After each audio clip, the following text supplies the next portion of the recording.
தொகுதியில் இன்னும் சற்று நேரத்தில் வாக்கு எண்ணிக்கை துவங்க உள்ளது. கடந்த ஏப்ரல் 19ஆம் தேதி நாடாளுமன்ற தேர்தலுக்கான வாக்குப்பதிவு நடைபெற்றது.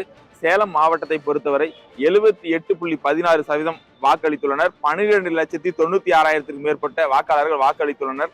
இந்த நிலையில் இன்று காலை சரியாக 8 மணிக்கு வாக்குப்பதிவானது துவங்க உள்ளது. சேலம் நாடாளுமன்ற தொகுதியை பொறுத்தவரை சேலம் வடக்கு, சேலம் தெற்கு, சேலம் மேற்கு, ஓமலூர், வீரபாண்டி, எடப்பாடி ஆகிய 6 சட்டமன்ற தொகுதிகளை உள்ளடக்கியது. இன்று காலை முதலே தற்பொழுது முகவர்கள் உள்ளே சென்று கொண்டிருக்கின்றனர். கருப்பூர் பகுதியில் அமைந்துள்ள அரசினர் பொறியியல் கல்லூரியில் தான் இந்த வாக்குப்பதிவு இயந்திரங்கள் வைக்கப்பட்டுள்ளது. இன்னும் சற்று நேரத்தில் வாக்குப்பதிவு துவங்க உள்ளது.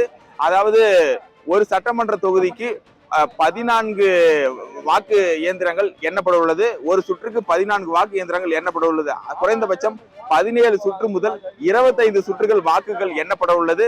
அதே போலதான் 85 வயதுக்கு மேற்பட்டோர், காவல்துறையினர், தேர்தல் பணியில் ஈடுபட்ட அலுவலர்கள் என 10,748 பேர் தபால் வாக்கு செலுத்தியுள்ளனர். தபால் வாக்கு எண்ணுவதற்கும் 6 மேசைகள் அமைக்கப்பட்டுள்ளது. ஒவ்வொரு சுற்றுக்கும் 500 தபால் வாக்குகள் எண்ணப்பட உள்ளது.